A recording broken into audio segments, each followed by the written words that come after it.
देखिए सर, देखिए काशी में जो भी आता है उनका सौभाग्य और किस्मत रहता है कि काशी में आकर जीते जी 2 शमशान घाटों का परिक्रमा का पूर्ण करते हैं, क्योंकि ये बहुत अच्छा, जैसे बहुत महत्वपूर्ण जगह है। देखिए जो जगह देख रहे हैं यहाँ पर सभी लोग, आप लोग हाथ जोड़ के नमस्कार करिएगा। सत्यवादी राजा हरिश्चंद्र महाराज जी का जगह है। देखिए राजा हरिश्चंद्र जी अपने अयोध्या के सबसे चक्रवर्ती कार्तिक और सत्यवादी राजा और ये भगवान श्री रामचंद्र जी के पूर्वज जी के दादाजी। आप लोगों को मालूम होगा कि जो भगवान श्री रामचंद्र जी थे उनके पिताजी का क्या नाम था? दशरथ। और दशरथ के पिताजी का नाम था औरज के पिताजी का नाम था रघु, रघु के पिताजी का नाम था दिलीप और दिलीप के पिताजी का नाम था सकल, सकल के पिताजी का नाम था भगीरथ, भगीरथ के पिताजी का नाम था रोहिदास, रोहिदास के पिताजी का नाम था कुकुज, कुकुज के पिताजी का नाम था धूमराज और जो धूमराज जी थे उनके पिताजी का नाम था राजा हरिश्चंद्र। जब इनका परीक्षा विश्वामित्र जी ने लिया था तो राजा हरिश्चंद्र जी विश्वामित्र जी के स्वप्न में चले गए और उनका सारा राजपाट धन दौलत उन्होंने दान में मांगा। सुबह होते ही राजा हरिश्चंद्र जी स्वप्न का बात किया, उन्होंने बड़ी सभा में विश्वामित्र जी को बुलाकर अपना सारा राजपाट धन दौलत उन्होंने दान में दे दिया। दान में सब कुछ लेने के बावजूद विश्वामित्र जी दान के बदले राजा हरिश्चंद्र जी से दक्षिणा मांगते। वो भी देखना चाहते हैं कि दान में सब कुछ देते हैं लेकिन दक्षिणा देने के लिए कहाँ से लाते हैं। राजा ने छोड़ दिया और अपनी पत्नी तारा में अपने बेटे रोहिदास को दर बदर भटकते भटकते इसी काशी में व्यापारी खाते भेजी और अपने आप को जब उनको कहीं को भी नौकरी मिला तो शमशान घाट के मालिक है, उनका नाम है कड़वा डोम चंडा। उनसे उन्होंने हाथ जोड़कर यहाँ पर डेड बॉडी जलाने का काम आया। कड़वा डोम चंडा ने राजा हरिश्चंद्र को यहाँ पर खरीद कर डेड बॉडी जलाने का काम दिए और जब उनको काम मिला तो वचन भी मिला कि जिस कर्म को आप काशी में करेंगे बिना पैसे का नहीं करेंगे। जो भी अपना या पराया जो भी आएगा उसको अगर डेड बॉडी जलाएंगे तो उससे भी आपको पैसा लेना पड़ेगा। राजा हरिश्चंद्र जी ने वचन दे दिया और सारे मुद्रिकाओं को इकट्ठा कर विश्वामित्र जी को देकर और दक्षिणा मुक्त हो गई। जब विश्वामित्र जी देखा कि राजा हरिश्चंद्र जी डेड बॉडी जलाने का भी काम चालू कर दिए तो उन्होंने एक और परीक्षा ले लिया। उन्होंने सर्प का रूप बदलकर उनके बेटे रोहिदास को काट लिया, जिसकी वजह से उनके बेटे का मृत्यु हो गई। उनकी पत्नी तारामती जी अपने मृत्यु बेटे को साड़ी में लपेटकर अपने गोद में लेकर 9 खंड पृथ्वी घूमते घूमते 10वीं खंड काशी में है और यहाँ पर जमीन पर रखकर डेड बॉडी जलाने के लिए आदमी ढूंढने लगे। तभी राजा हरिश्चंद्र जी कंधे पर लकड़ी रखकर चले आए और उनको देखकर तारामती जी ने बोला कि आप अगर यहाँ पर डेड बॉडी जलाते हैं तो आप मेरे बेटे को यहाँ पर जला दीजिए। राजा हरिश्चंद्र जी पहचान गए कि जो रोती हुई महिला है हमारी पत्नी तारामती को जिसको जलाने के लिए बोल रही है ये हमारा बेटा रोहिदास है, लेकिन तारामती जी ने अपने पति को नहीं पहचाना। राजा हरिश्चंद्र जी बोले कि अगर आपको डेड बॉडी जलाना है तो आपको यहाँ पर पैसा देने पड़ेगा, क्योंकि बिना पैसे का मैं कार्य यहाँ पर नहीं करता हूँ। तारामती जी के पास देने के लिए कुछ भी नहीं था। बार बार विनती करने के बाद राजा हरिश्चंद्र जी ने एक शब्द बोला कि आप अपने गले में जो अगर मंगलसूत्र पहनी है उसको निकाल कर आप हमको दे दे, तब हम आपके बेटे को जला दें। तारामती जी इस बात को सुनकर वो रोते हुए हाथ जोड़कर खड़ी हो गई। बोली कि राजन पूरे पृथ्वी पर मेरे स्वामी राजा हरिश्चंद्र जी के सिवा कोई भी मेरा मंगलसूत्र नहीं देख सकता और आपने देखा तो आप ही हमारे पति हैं और मृत्यु व्यक्ति आपका बेटा, हम आपकी पत्नी है और आप अपने बेटे को ही जलाने के लिए हमसे पैसा मांग रहे हैं। राजा हरिश्चंद्र जी बोले कि इस वक्त हम अपने ड्यूटी पे हैं, ना इस टाइम आप हमारी पत्नी हो ना मृत्यु व्यक्ति मेरा बेटा है, आपको भी जलाना है तो आपको भी पैसा देना पड़ेगा। तारामती जी जब समझ गई कि बिना पैसे का नहीं जलाएंगे तो उन्होंने रोते हुए ममता का अपने साड़ी का ममता का आंचल फाड़ कर राजा हरिश्चंद्र जी को दिया और उस आंचल को लेकर राजा हरिश्चंद्र जी जैसे अपने बेटे के ऊपर लकड़ी रख कर आगे देने गए वैसे विश्वामित्र जी प्रकट हो गए। बोले राजन मैंने आपका परीक्षा लिया था और इस परीक्षा में आप पूर्ण रूप से पास हुए हैं और आपकी जो भी ख्वाहिश है उसको मांगे हम पूर्ण करेंगे। राजा हरिश्चंद्र जी ने 3 वचन मांगे। पहले में उन्होंने अपने बेटे को जीवित करने के लिए बोला। दूसरा, जो परीक्षा आपने हमसे लिया पूरे पृथ्वी पर किसी से मत लीजिएगा, कोई दे नहीं पाएगा। और तीसरा, लोग काशी से मर के स्वर्ग धाम जाते हैं, उनको जिंदा जाना है। विश्वामित्र जी ने उनके बातों को सुनकर स्वर्ग धाम से पुष्प विमान मंगाया, जिसमें राजा हरिश्चंद्र जी, उनकी पत्नी तारामती और उनका बेटा रोहिदास इसी काशी से पुष्प विमान पर बैठकर जीते जी स्वर्ग धाम को चले गए। इसीलिए सर काशी में बोला जाता है कि काशी में जीते जी स्वर्ग है और काशी में मरने के बाद भी स्वर्ग है। हाथ जोड़ के नमस्कार कर लीजिएगा आप लोगों का स्वर्ग धाम यात्रा। बोलिए सत्यवादी राजा हरिश्चंद्र महाराज की जय। देखिए सर जो पीला वाला मकान है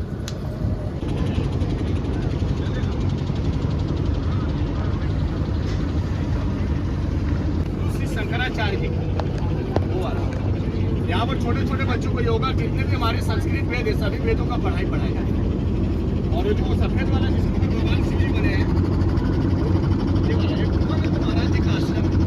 और लाल वाला जो मकान है जिसके अंदर से आप लोग आए होंगे वो टाइप का था, वो विजयनगर में आंध्र प्रदेश के राजा श्री कृष्ण देवराय जी उन्होंने भी काशी में इस जगह को बनाकर दान दिया है।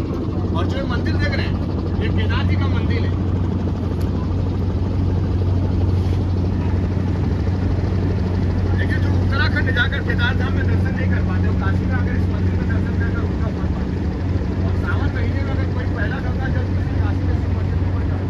पड़ रहे थे, तो हर साल मकर संक्रांति वाले पर्व को हम केदार धाम जाते हैं तो वहाँ पर मिट्टी के बर्तन में खिचड़ी बनाकर भगवान शिव जी को भोग लगा कर आते थे। उन्होंने इस कर्म को कई वर्षों तक किया। जब वो बुजुर्ग हो गए, पैरों से लाचार हो गए, उनकी जाने की स्थिति नहीं रहती, उन्होंने इसी मंदिर के अंदर बर्तन में, मिट्टी के बर्तन में खिचड़ी बनाकर मंदिर के अंदर रखकर घाट पर स्नान करने आए। और स्नान कर जब मंदिर में गए तो मिट्टी का बर्तन टूटकर दो भागों में बट गया, जिसमें आधा चेहरा माता पार्वती जी का बन गया था और आधा चेहरा भगवान शिव जी का। और जो भी खिचड़ी जमीन के ऊपर बिखर गया था वो सभी शिवलिंग बन गया था। इसीलिए इनको अर्धनागेश्वर, गौरी के दास और मंदिर के लोग नाम से जानते हैं। स्वयं शंभुलिंग, इनका स्थापना किसी ने किया नहीं, सभी लोग हाथ में किया। लेकिन पेड़ वाला जो मकान जगह देख रही है तो चौकी घाट दिखा दिया, ये कोलकाता की रानी रासमणी जी का जगह है। कोलकाता की रानी रासमणी जी जब भी काशी में आती थी और यहाँ पर स्नान करती थी तो एक नौका लेकर हाथ वाला, वो भी 2 शमशान घाटों का परिक्रमा पूर्ण करके जाती थी। और परिक्रमा पूर्ण करने के बाद नौका से उतर कर यहाँ पर नौका उतराई, एक मकान बनाकर दान में देकर जाती है। इन्होंने इस कर्म को पूरे 1 साल किया और 1 साल में 365 बार इस परिक्रमा को पूर्ण कर 365 मकान बनाकर काशी में दान किया। तो आधा में संस्कृत स्कूल बना और आधे में लोग रहते जो बंगाली टोला के लोग नाम से जानते हैं।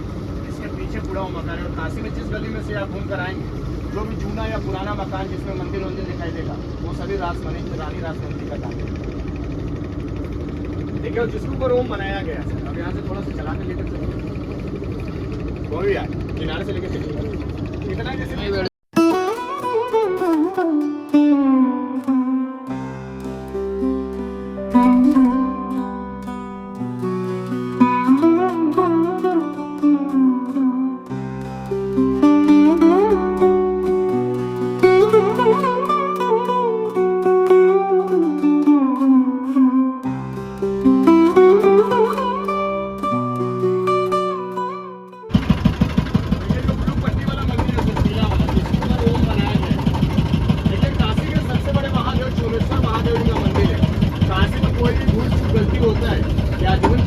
कोई व्यक्ति अगर किया होता है तो अपने सारे गलतियों को क्षमा यहाँ पर मांगता है। हम लोग की काशी यात्रा में और जाने अगर कोई गलती हो जाए तो हम लोग के हाथों की नमस्कार, क्योंकि जितने हमारे निशाएं उतने इसमें दरवाजे लगाए गए और ये कभी भी बंद होता नहीं है, पूरे 24 घंटे के लिए खुला रहता है।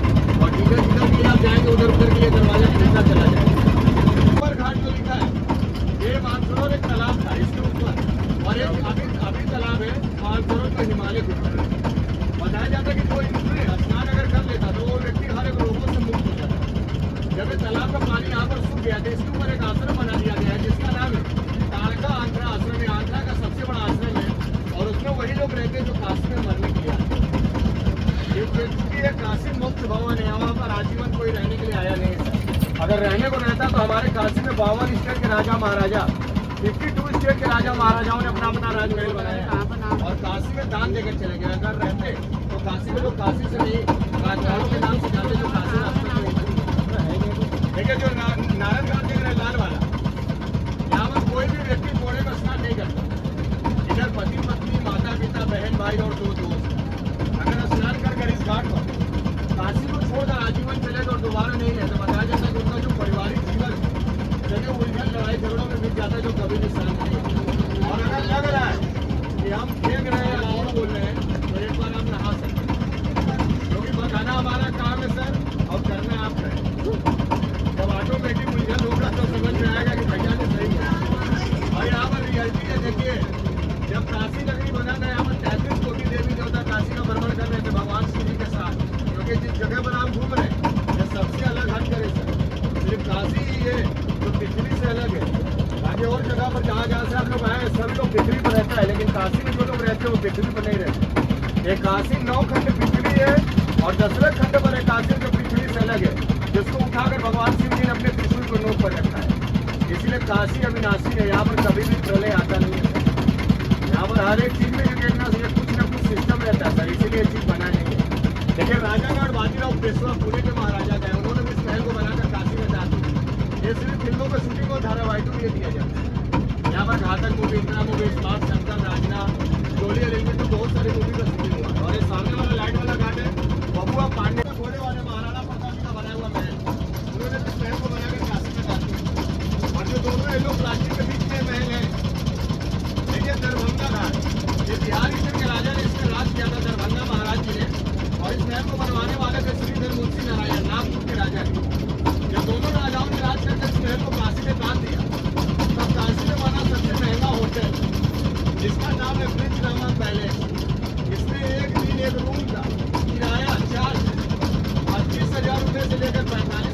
1.5 लाख रुपए से लेकर 2.5 लाख रुपए। एक दिन एक रूम का भाड़ा है। ये ताज होटल का 2 कॉपी है। यहाँ का सबसे VIP NRI होटल है और ये हमेशा फुल रहता है। अभी स्टार्टिंग प्राइस है 54,000 रुपए, 54,000। मोबाइल अगर इसके नाम से सर्च मारेंगे, इसका वेबसाइट है, वो तुरंत आपको रेट दिखा देगा। लेकिन मुंशी प्रेमचंद राइटर जिन्होंने अपने बहुत सारे हिंदू उपन्यासों को लिखा था।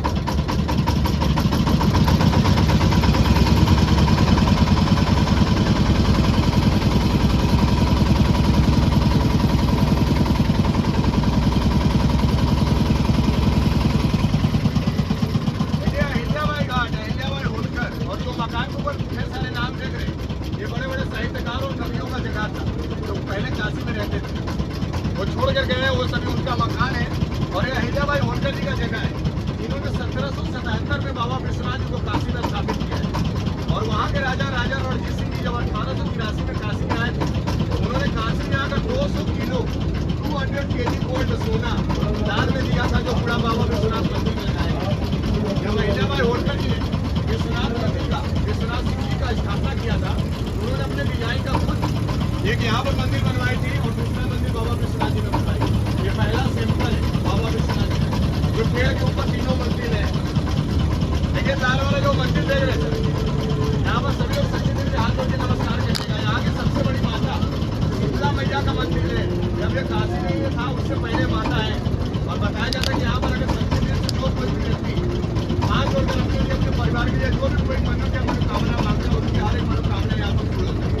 क्योंकि इसी के बगल में सबसे पॉपुलर और सबसे प्रसिद्ध गंगा आरती वाला घाट है, जिसका नाम है दसरा सुमेध घाट। यहाँ पर हमारा बोर्ड लगेगा।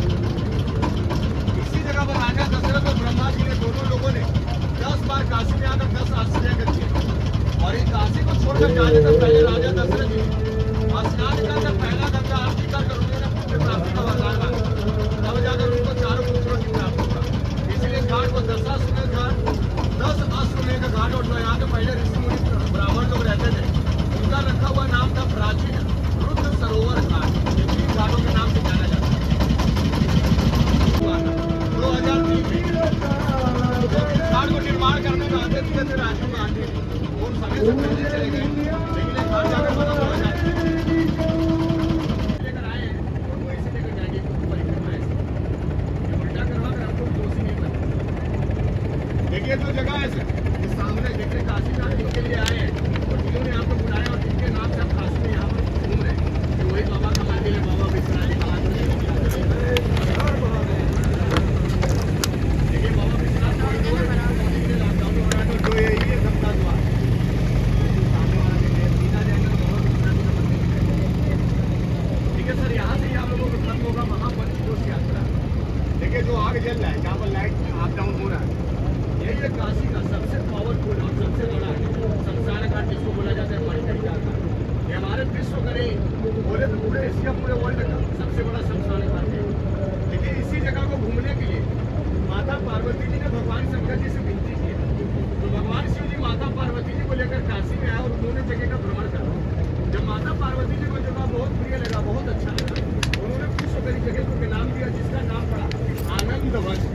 ये काशी का पहला नाम है जिसका नाम है आनंद वन। उसके बाद वाराणसी, काशी, बनारस, ये बहुत से लोग बहुत से नामों से जाने लगे। जब माता पार्वती जी ने जगह का नाम रखा, उन्होंने इस जगह पर भगवान शिव जी से स्नान करने के लिए, तो भगवान शंकर जी ने विष्णु जी को बुलाया और विष्णु जी ने अपने चक्र से यहाँ पर एक कुंड का निर्माण किया। आप लोग टेढ़ा वाला मंदिर देख रहे हैं, ये जो नीला वाला बोर्ड जा रहा है हमारे झंडे को लगाकर, उसके सामने टेढ़ा वाला मंदिर है, उसके ऊपर सफेद कलर का दीवार है झंडे के सामने। उसी जगह पर भगवान विष्णु जी ने अपना चक्र चलाया और वहां पर एक कुंड का निर्माण हुआ, जिसका नाम पड़ा चक्र पुष्करणी कुंड, जिसमें दोपहर को 12 बजे भगवान शिव और माता पार्वती जी दोनों लोगों ने उसमें स्नान किया। और स्नान करते समय भगवान शिव जी मस्तक का मणि और माता पार्वती जी के कान का कुंडल कड़िका उसी कुंड में गिर गई। जब भगवान शिव और माता पार्वती जी व्याकुल होकर मणिकर्णिका को ढूंढने लगे, उनसे नहीं मिला, तो देवलोक को छोड़कर 33 कोटि देवी देवता काशी भूमि पर उतर गए उनका मणिकर्णिका ढूंढने। जब उनसे भी नहीं मिला तो सभी लोग भगवान शिव जी के क्रोध से बचे गए, देवलोक नहीं गए और इसी काशी में आजीवन ढूंढने रह गए। काशी को छोड़कर कभी नहीं। जब भगवान शिव जी ने देखा कि मेरा मणिकर्णिका ढूंढने के लिए यहाँ पर कोई भी नहीं बचा है, तो माता पार्वती जी को व्याकुल देखकर वो क्रोधित हो गए और उनका हाथ पकड़कर इसी भूमि बनाए और इस भूमि को उन्होंने श्राप दिया। जैसे हम और हमारी पत्नी मणि और कणिका के लिए व्याकुल हो रहे हैं और अंतर मन से जल रहे हैं। पहले यहाँ पर सूर्योदय से सूर्यास्त की डेड बॉडी जलता था, हमारे सनातनी था। अभी भी बहुत सारे जगहों पर ऐसा होता है। हमारे गाँव में सूर्यास्त हो जाएगा तो कोई भी डेड बॉडी नहीं था। ये हमारा गाँव बीच का इतना ही डिस्टेंस है काशी और इतिहास का और हमारा केवट का वहाँ पर हम लोग सूर्यास्त के वहाँ डेड बॉडी नहीं जलते, लेकिन काशी में भगवान शिव जी ने इस भूमि को श्राप दे दिया कि जैसे हम और हमारी पत्नी मणि और कणिका के लिए व्याकुल हो रहे और अंतर मन से जल रहे, वैसे ये भूमि सदैव आजीवन के लिए जलता रहेगा। चलते चलते शमशान बन जाएगा। ना भविष्य कभी भी ये काशी का आग पूछेगा, ना ये जमीन कभी ठंडा होगा। भगवान विष्णु जी दोबारा काशी में आए और उन्होंने हाथ जोड़कर भगवान शंकर जी से श्राप वापस लेने के लिए बोले, प्रभु आपने अभी काशी में स्नान किया, काशी को आपने नाम दिया और आप ही ने काशी को श्राप दे दिया। अगर काशी चलते चलते शमशान ही बन जाएगा तो कौन आएगा काशी घूमने के लिए और कौन जानेगा कि काशी कहाँ पर। तो भगवान शिव जी बोले कि आप जाइए, मेरा मणि और कणिका ढूंढो। भगवान विष्णु जी ने अपने रूप को बदल लिया और उन्होंने कछुए का रूप बनाकर 5 ब्राह्मणों के साथ उस कुंड में चले गए और पाताल लोग जाकर मणि कणिका को ढूंढकर भगवान शंकर जी को दे दिया। बोले लीजिए प्रभु आपका मणि और माता जी का कणिका जो काशी को आप श्राप दिए उससे श्राप करो।